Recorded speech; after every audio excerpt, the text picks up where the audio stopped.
Welcome to the Three Man Weave College Basketball Show hosted by SportsbookReview.com. It's a lovely Wednesday for college hoops. We have a promising slate on our hands. If you're catching us on our YouTube channel, which you most likely are, please like and subscribe. We are live every single day, Monday through Friday at 9 a.m. Central. Please also join us in the chat on the right-hand side of the screen. If you're joining us live, we will answer your questions midway through the show and at the end.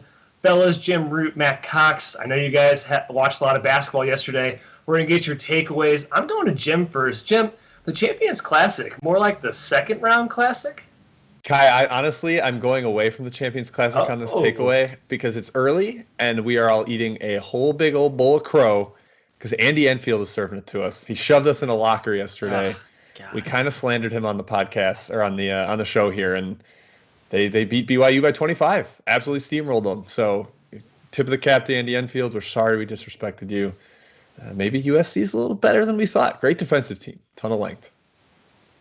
So my takeaway, Jim, let me just piggyback off that, is folks, do not overreact to some of these early results. While we think USC may be slightly better than we thought and BYU may not be as great, let's not crown USC and throw BYU into the dumpster quite yet. You know, we saw Indiana toy with Providence, and then all of a sudden yesterday, Texas suffocated them. We saw Kentucky look clueless against Richmond, and then Kentucky hung with KU for most of the way. We saw Western Kentucky, that's host of the bad boy Mowers, get run out by Louisville, a depleted Louisville team. So these are all early results. They're one game. They're in a vacuum. Think big picture. Stick to your guns. Whatever you think you know of a team, you probably are pretty close. So don't let one game throw you off your scent there. Kai, back to you. Yeah, speaking of, Matt, my takeaways here. Oakland, you suck again. All right. Green Bay, you also suck. I'm probably done betting the Horizon for just a couple weeks here. You guys are great in your Horizon picks, by the way, though. So we'll even it out a little bit. But let's get into the meat of our show here. Let's talk games. Let's talk spreads. Really good two games here leading off the slate. West Virginia versus Gonzaga. Heavyweight matchup here. Gonzaga, I believe the spread's up to 8.5 now, opened around 7.5.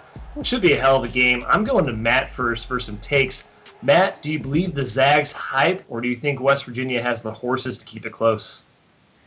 I mean, this actually brought me back to a game when Zion was on Duke, right? The Duke juggernaut of 2019. They actually played Texas Tech, so a similar comp team to West Virginia in that year. I believe the spread closed around 8. And it was just, how can a top 10 team, which we believe West Virginia is this year, be getting 8.5, 9 on a neutral floor? So I go back to that game.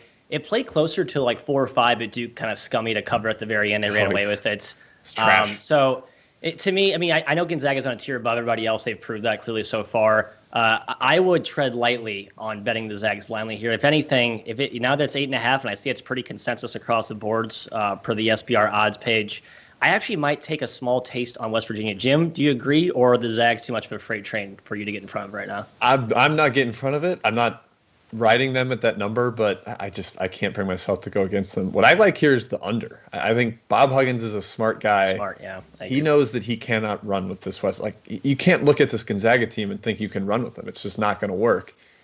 West Virginia has a bunch of size and length. They've got, the big man combo up front. They can try to beat up on Drew Timme inside. I think they'll try to slow it down. I'm not saying they'll do it hyper successfully, but for a number that's upper, 155-ish, I believe, I'm taking the under here. I think West Virginia's smart enough to play in the half court, or at least try to, and I like that number. Kai, where do you stand on this one? Yeah, to Matt's point, the spread does seem wild, but I think Gonzaga, clearly best team in the country. I actually really like the Zags at 7.5. I wouldn't take them at 8.5, but I absolutely think they can win this game by double digits. Problem is for West Virginia, I don't think they can score against Gonzaga. Gonzaga's defense, is still pretty good. I know Kansas put up a lot of points against them, but West Virginia, the way their team is set up, I'm not sure they have the ability to score many points in the Zags tonight. I'm especially worried about West Virginia, too, guarding Drew Timme, because Sheboygan and Culver going out to the perimeter is kind of bad news bears. Timme can put the ball on the floor. So I'll lean Gonzaga, even though the price is getting up there towards 10. Moving on to possibly the game of the day here. Illinois. Can I mention, Kai? Both these two games are the Jimmy V Classic. So right. Yes. Shout out to Jimmy V, and definitely take the time to watch that speech. They usually show it between the two games, I think. I do it every year. I cry. It's worth it. You got to get that cry in. An annual tradition, Illinois versus Baylor at the Jimmy V Classic, like Jim Root said. Baylor opened -5. I think it's around 5.5 now. This one's going to be a brawl, an absolute back and forth. Jim, do you think Illinois can keep up with the Bears, who might be heading towards Gonzaga tier? So I thought that. I thought Baylor was like, man, these first 2 games, they absolutely destroyed the 2 teams in Las Vegas that nobody got to watch. It was on Flow Hoops. But Louisiana, super beat up, missing a starter and their best reserve. And then I think we can conclude that Washington is terrible, especially without Naz Carter. I mean, they couldn't do anything against UC Riverside, who was missing their best shot blocker, and Washington still couldn't score. So I'm a little hesitant to overreact to the Baylor results early. And obviously Illinois very nearly got beat by Ohio, but I do lean the dog. And again, I think I like the under here. So I'm starting off with 2 unders at the Jimmy V Classic. I don't want them to be boring games, but I think they'll be brawls, like Kai said. Matt, what do you think? Yeah, I'm giving the official stamp of approval on that, Jim. I will be on the Illini plus 5.5, as I see it's creeped up to at most all books right now. I think Ohio found some chinks in Illinois' armor. I think Illinois will finally make Baylor look mortal after what Jim said. They were propped up to a mortal status by a few teams that were very much ravaged by injuries, having some guys out of the lineup. Also, Baylor shooting out of their minds from 3. I believe 55% or 50-something% over the first few games. Exactly. I think they're 50. right at 50. Okay, so I mean they're a good shooting team. They're not that good of a shooting team. And Illinois will get up a little pressure. They have length in the perimeter with Io and Miller, so they're going to make Baylor shoot over some serious trees there. I just think Illinois really bounces back after that tough Ohio game, and they prove that they are a legit top 10 team. And Baylor shows a little signs of vulnerability here. So I'll go with the Illini. Kai? Yeah, this game touches 6. I'll probably lean towards Illinois, but man, Jason Preston, who is a fantastic player for Illinois or for Ohio, if he can do what he did against Illinois' defense, what will Jared Butler do? And then on the other end, Baylor's defense is kind of Hulk smash. I think they can keep Illinois at bay. I also like the under, like Jim, in this one. That's probably my strongest play in this game. But again, if it touches 6, I'll probably lean the Illini from a pure number perspective. Moving on, and this is exciting, guys. We finally get to talk about Jim and my Tigers. Woo! Yes, that's a football helmet. This is a college basketball show. I know, doesn't make a whole lot of sense, but I forgot to wear my Missouri shirt. The Tigers are playing against Oregon in this game. The spread is 4. It opened up 4.5. Come down a little bit. There's some love for our Tigers. We got to go to Jim first, as Jim and I were both Mizzou alums. Jim, can our Tigers pull off the upset of the century and take down the Ducks? Upset of the century. They're +4 dogs. I love it. And this game's being played in Omaha, neutral site game. I want to pick Mizzou, but I made the number right where it is, both total and spread, so I don't have a lean in this game. And honestly, that's probably good. I don't want to be the biased guy or even fighting the anti-bias to bet against Oregon. My gut says Oregon has too many weapons, though. That's just kind of what I lean on offense. Mizzou really likes to muck things up against good teams like Oregon, and they're just I think they got too much quality with Richardson and Duarte on the perimeter. I'm a little worried about the Tigers here. I think this step up in class from Oral Roberts in the opener might be a little too much. Matt, are you gonna rain all over our Tigers here? No, I can't do that, Jim. I have 2 siblings who attended the University of Missouri, so I got to be somewhat loyal to my family and to all of you out there, obviously, who are Mizzou alumnus. I know half the viewers right now are. I'm with Jim. I think the Oregon feels very right here. I made the spread 4. I almost tried to go in and hit up 1, up 2 to make it Oregon 6 to justify betting on Oregon. I just think they're the more talented team. The first game jitters thing worries me a little bit, but gut lean would be Oregon. But I think the price is too sharp to take it. Here's what I think. I hope Konzo Martin lets Mizzou get out and pressure a little bit, because Oregon playing their first game without Peyton Pritchard, without their point guard. I know Will Richardson's a very good player. I'm not sure he's a true point guard. He's better off the ball. So if Mizzou can kind of get in their jock a little bit, I think they can muck things up. Also, watch Jeremiah Tillman in foul trouble. That's always a concern. Immediately, always. Right. Yeah. And Oregon certainly has the front court pieces to get him in foul trouble. So I actually lean the Tigers at +4. I was hoping to see a bigger spread because I wanted to take them in this game. But as I said earlier, maybe last week, I have a hard time betting on my Tigers from an emotional perspective. I just get too into the game. But we will move on to the next game, which is not Little Rock Winthrop. As it says on your screen, that game was canceled. This game we'll be talking about is Oregon State at Washington State. That's right, we're staying in the Pac-12. I believe this one counts as a conference game, unlike Oregon State's bout with Cal earlier this season. Looks like the Beavers are favored by 1 because Wazoo has looked, frankly, pretty terrible. I know Matt's a big Wazoo guy, so I'm going to let him have the first crack at this one. I was to start the year. I know what I watched the first couple of games. This team's a little bit banged up right now, offensively challenged. They're really hanging their head on defense. Kyle Smith's trying to do it with smoke and mirrors. Oregon State, who I thought could be potentially abysmal, looked somewhat impressive to start. They had some injuries as well. Looks like everyone's going to be a full go tonight. I did actually take Washington State small, but it's definitely a close your eyes type bet because Washington State's offense is very much the Isaac Bonton show. They really don't have a lot of other creators. They have a stellar freshman class. A couple of those key pieces are hurt right now, Rosario being the main one there. I think you're looking at a really good Washington State team about halfway through the year this season, and next year is really the breakthrough year, I think. But right now, it's tough to back with any sort of big-time confidence, but I still think the price is right. So I will ride with the Wazoo. Jim?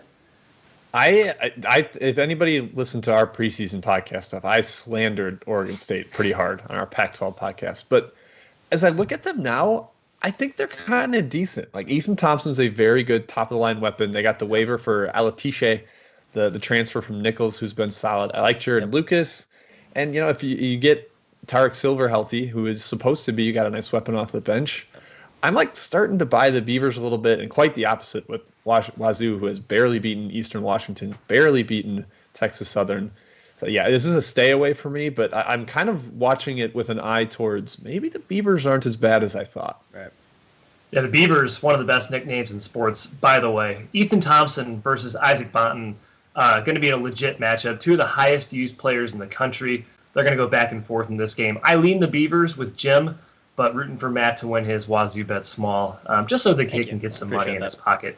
No, I boo Matt. I hope Matt is just throwing money out the window. We're a team here at the Weed. It's the holiday season, Jim. We don't need to be Scrooges now. We all could use a few extra coin for Christmas shopping. It's not even Hanukkah shopping yet. I'll cheer for you in 2 weeks. Okay, Matt, I'm tossing the ball to you. Do we have any chatter? Any questions for us so far in the show? A lot of back and forth ish talking, to use a G-rated censorship there, which I appreciate. A few requests though. First of all, Jim, just I'll give you an alley-oop here for the UIC fighting Luke Yakliches as our friend Matt Jensen hopped in so quickly on the opening commentary. Just want you to give you a chance to gloat about UIC and how good they are this year. 3-0 against the spread. They still don't have their point guard yet. Maurice Commander has yet to play, but Tavion Kirk, the Ohio transfer that Matt we have kind of not been a fan of in the past, had 14 assists and 1 turnover yesterday. They shot the ball well, and the defense looks like a Luke Yaklich defense. Just shut down Valpo. Man, I love the Flames. I will probably be riding them quite a bit this season. Kai, David Kusnich, excuse me, pronunciation, if I mess it up. I like will mess up your names, by the way, chat mom. So please, if you could either change your name to an alias that I can pronounce, it'd be very much appreciated. Kai, I'll kick this first one to you. Murray State, Middle Tennessee. I haven't looked at this game this closely, to be honest. Middle Tennessee is a team that drives us up a wall. They seem to always kind of come out flat in the first half, and if we're on them, they usually give us a second half charge for a backdoor. But I think Murray State's definitely a better team here. But Middle Tennessee have already played, I think, 3 games under their belt. Does that help them, or are you going to go with the Racers here?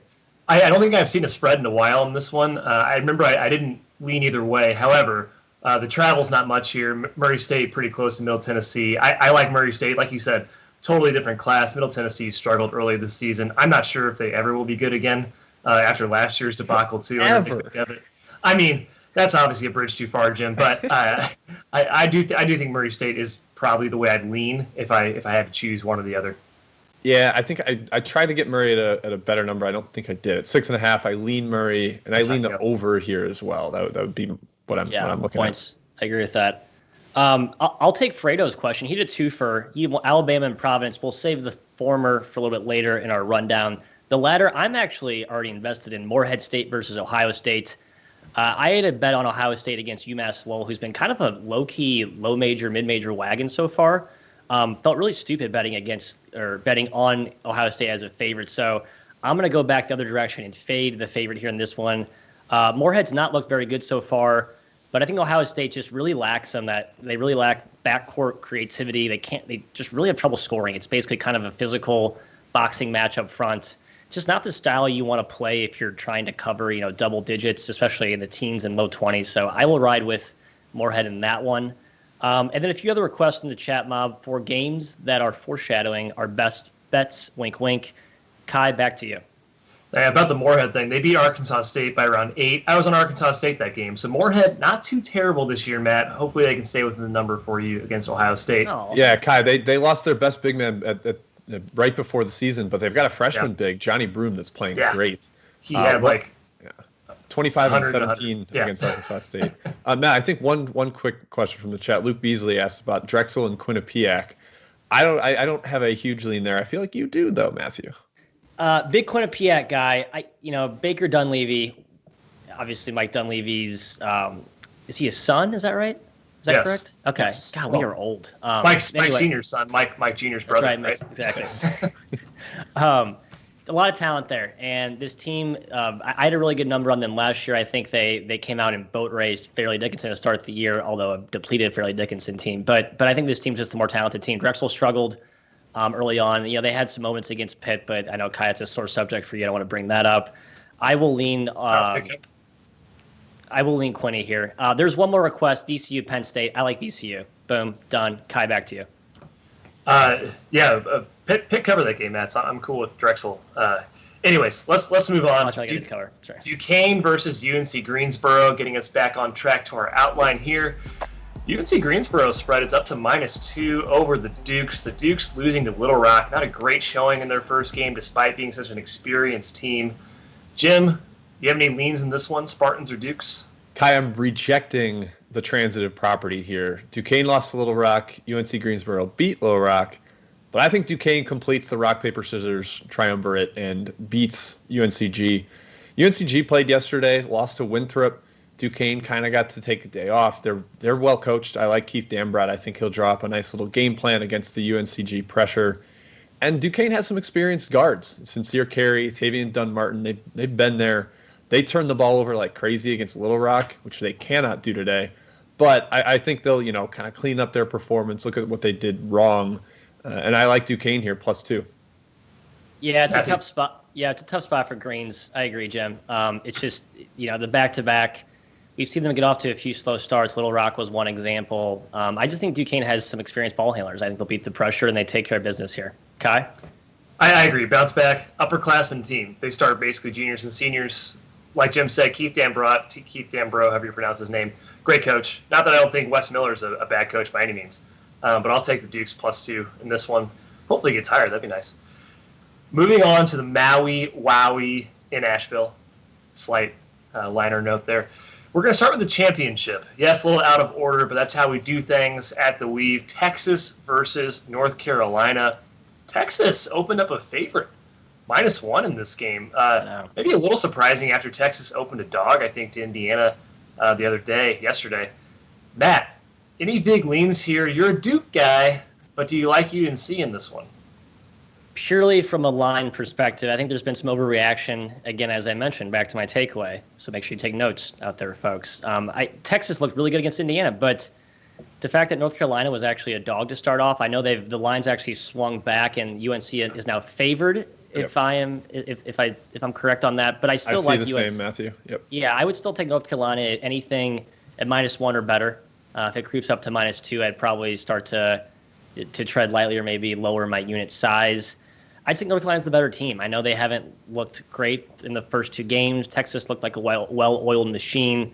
But we've seen Texas kind of be Jekyll and Hyde the last few years with essentially the same roster. So I'm not ready to fully trust Shaka Smart and these Longhorns quite yet. Jim, are you as skeptical as I am here? I'm a little skeptical. I said yesterday on the show, I like Texas more as an underdog playing equal competition because I feel like it gets their juices flowing. And they clearly showed up yesterday. It worked out great.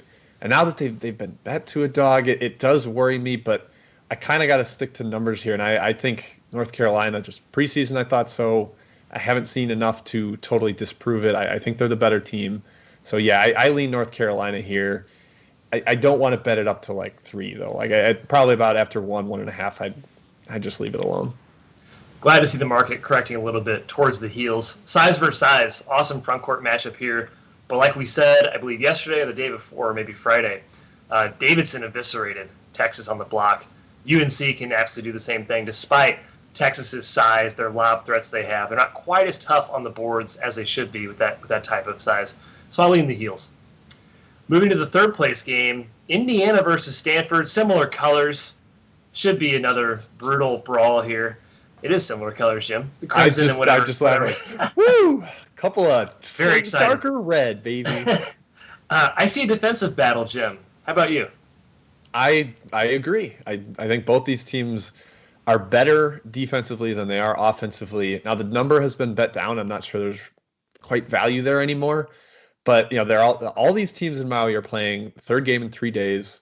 It's tough to get up and down and have the same legs on your jump shot. So I would caution any sort of over betting. We 2 days ago yesterday talked about the death of the over in Maui. So be careful with that. But I do lean under. I have these teams about a pick. So if you gets to +3 either side, I'd probably go for that. But I don't have a lean here on side. I'm just kind of kicking back and watching again, riding the fence. What about you, Matt? Yeah, I see Jackson Stone, very astute comment here in the chat mob saying under Archie Miller, the IU offense is broke. It's hard to refute that. I'll be honest, as the IU alum, as a guy who watches a ton of IU basketball.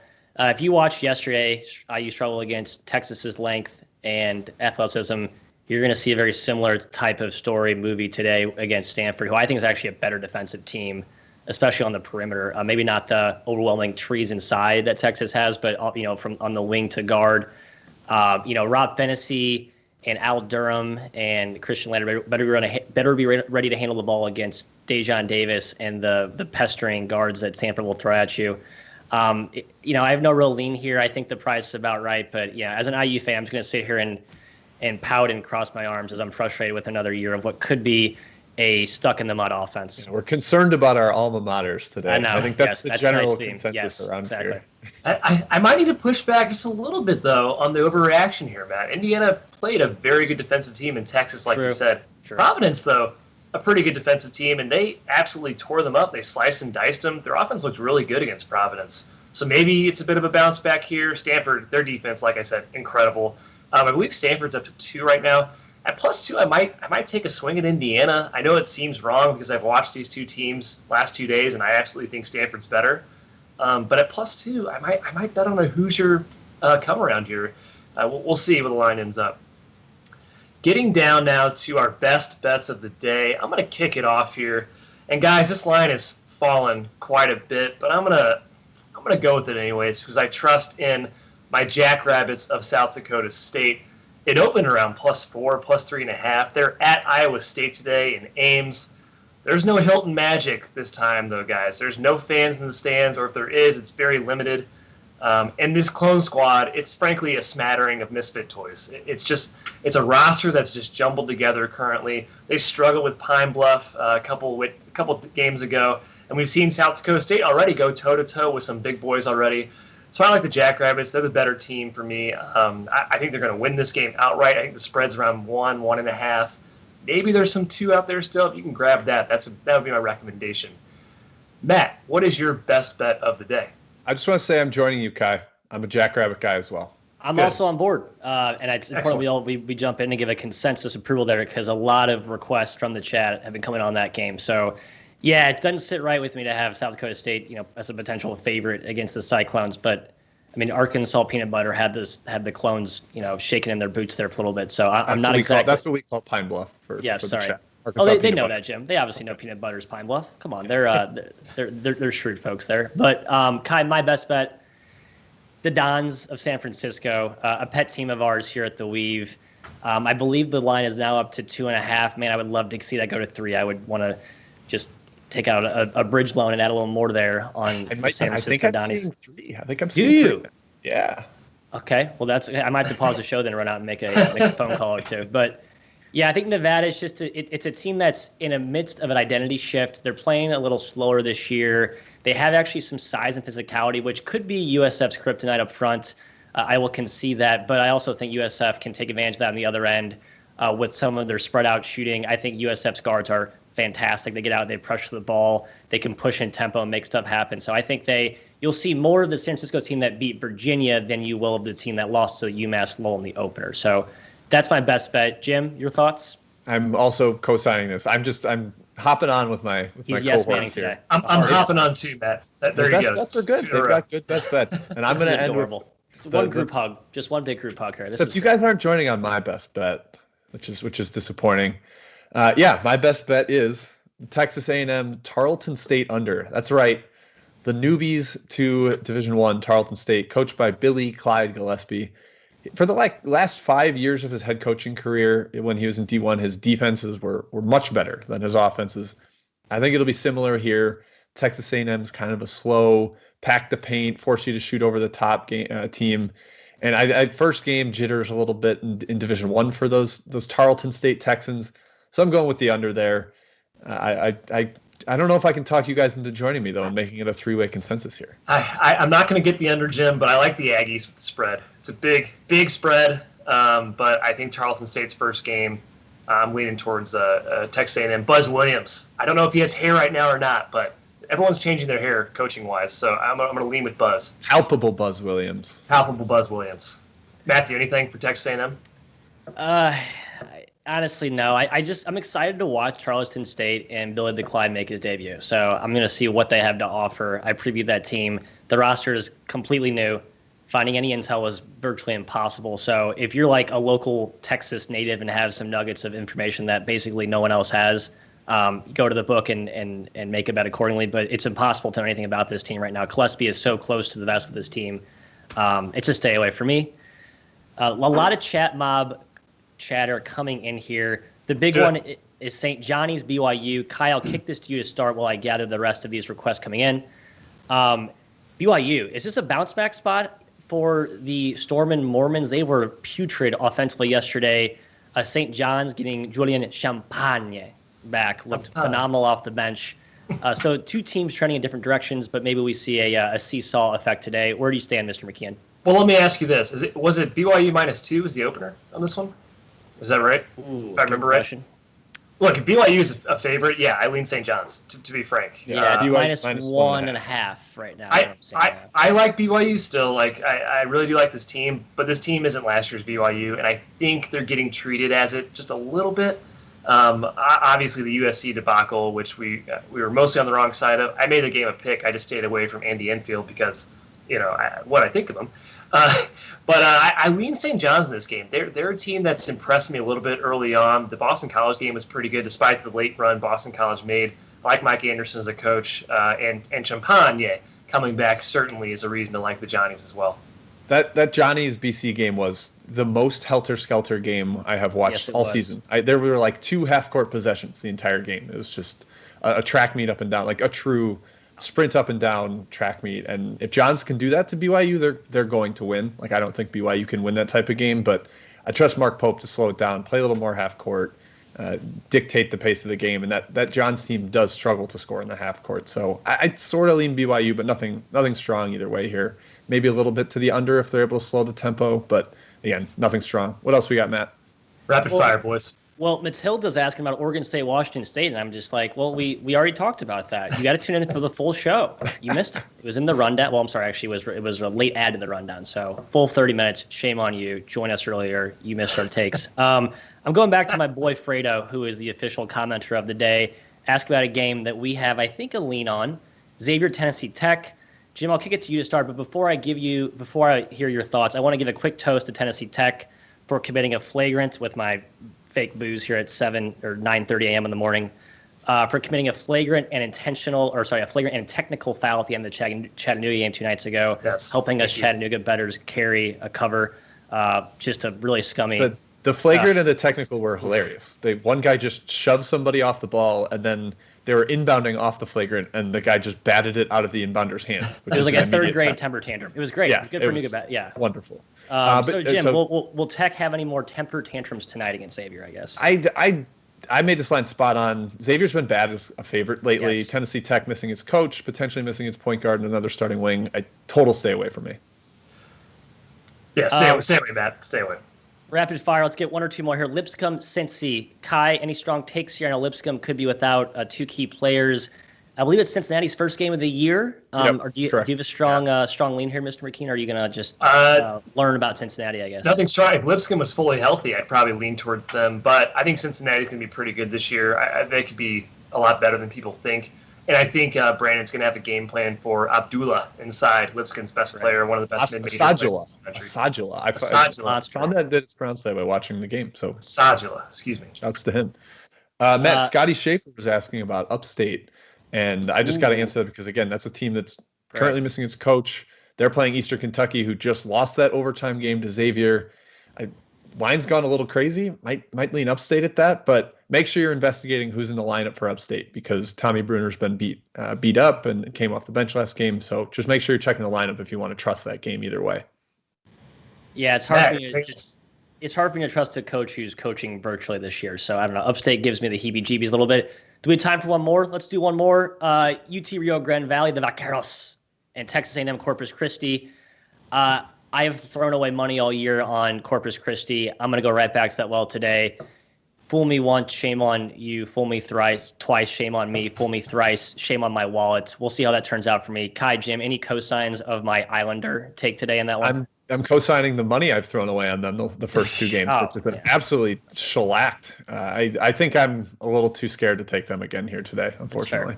I liked the Islanders until I realized that Corpus Christi to Edinburgh, is that where yes. Very good. UT, that's a long drive. That's like a 9-hour drive. So any love I had for the Islanders went away. Vaqueros could be a good team this year. Stay away from me.